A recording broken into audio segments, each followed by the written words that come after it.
आप सब मेरे ऑनलाइन भाई बहनों को जय मसीह की। परमेश्वर ने एक बार फिर से मिलने का मौका दिया तो उसका धन्यवाद करेंगे। आइए एक छोटी सी प्रार्थना करेंगे ताकि पवित्र आत्मा पाक के हम इस वचन को सुन और समझ सकें। धन्यवाद मेरे परमेश्वर है जीवित खुदावन, रात भर तूने अच्छा नींद दिया, परेशानियों से दुखों से बचा के रखा, आज सुबह का दिन दिखाया, इसके लिए धन्यवाद। प्रत्येक जन मेरा भाई बहन जो ऑनलाइन इसे सुने उसे पवित्र आत्मा छू लेना प्रभु, जो उसे शक्ति देना, सामर्थ्य देना, बल देना प्रभु, ताकि तेरी पवित्र आत्मा की अगुवाई पाकर प्रभु तेरे वचन को सुन और समझ सके। इसलिए तेरा धन्यवाद करता हूँ प्रभु जी। सारा आदर सारी महिमा तुझे देता हूँ प्रभु यीशु। सब कुछ तेरे बलवंत हाथों में सौंपते हुए छोटी सी विनती तेरे प्यारे बड़े यीशु नाम से मांगता हूँ, आमीन। आइए हम आज सुबह का वचन पढ़ेंगे। आज तारीख है 23/2/2025। हम पढ़ेंगे मरकुस की पुस्तक में से नए नियम में, और इसके 4 अध्याय का 1 से लेके 20 वचन तक इसके पढ़े और सुने जाने पर प्रभु की आशीष हो। फिर वह झील के किनारे उपदेश देने लगा और ऐसी बड़ी भीड़ उसके पास इकट्ठा हो गई कि वह झील में एक नाव पर चढ़कर बैठ गया और सारी भीड़ भूमि पर झील के किनारे खड़ी रही। और वह उन्हें दृष्टांतों में बहुत सी बातें सिखाने लगा। और अपने उपदेश में उसने कहा, सुनो, एक बोने वाला बीज बोने निकला। बोते समय कुछ मार्ग के किनारे गिरा और कुछ पक्षियों ने आकर उसे चुग लिया। कुछ पथरीली भूमि पर गिरा जहाँ उसकी बहुत मिट्टी ना मिली, और गहरी मिट्टी ना होने के कारण जल्द उग आया।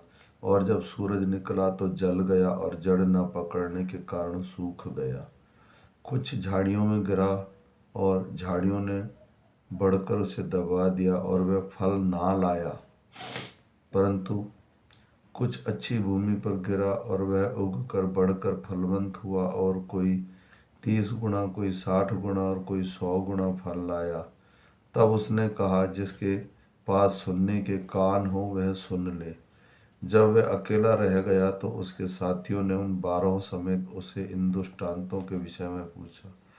उसने उनसे कहा, तुमको तो परमेश्वर के राज्य की भेद की समझ दी गई है, परंतु बाहर वालों के लिए सब बातें दृष्टांतों में होती है, इसलिए कि वे देखते हुए देखें और उन्हें सुझाई ना पड़े, और सुनते हुए सुने भी ना समझें। ऐसा ना हो कि वे फिरें और क्षमा किए जाएं।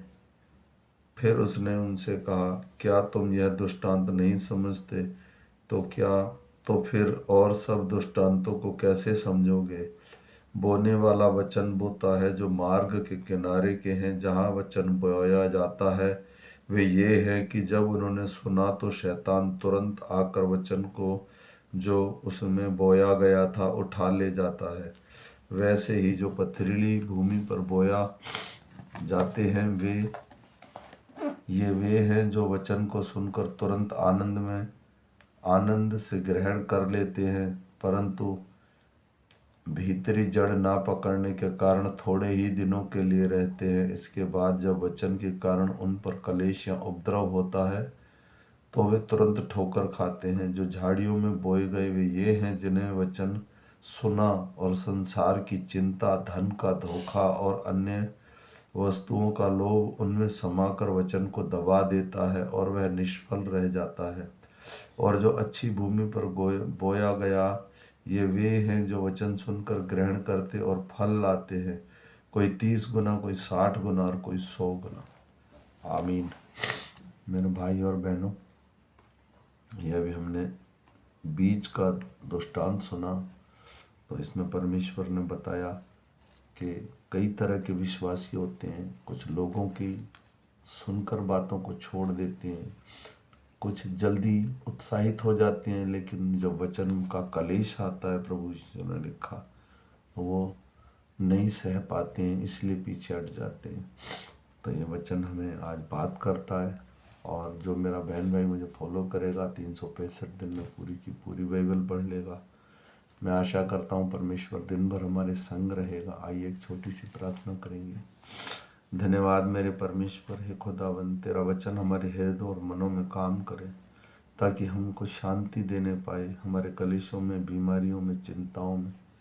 ओ मेरे राजा, तेरा वचन ही है जो प्रभु हम थामे रहें तो प्रभु इस संसार की परेशानियों से पार हो सकते हैं। प्रभु एक जीवनदायक वचन सुना प्रभु, ये ग्रहण करें, हमारे हृदय और मन में काम करने पाए मेरे राजा, ताकि हमारे घरों में, हमारे परिवारों में, हमारे काम काजों में शांति मिलने पाए। प्रभु मैं सारा आदर, सारी महिमा तुझे देता हूँ प्रभु यीशु, आमीन। फिर मिलेंगे शाम के वचन के साथ, तब तक सब मेरे ऑनलाइन बहन भाइयों को जय मसीह की।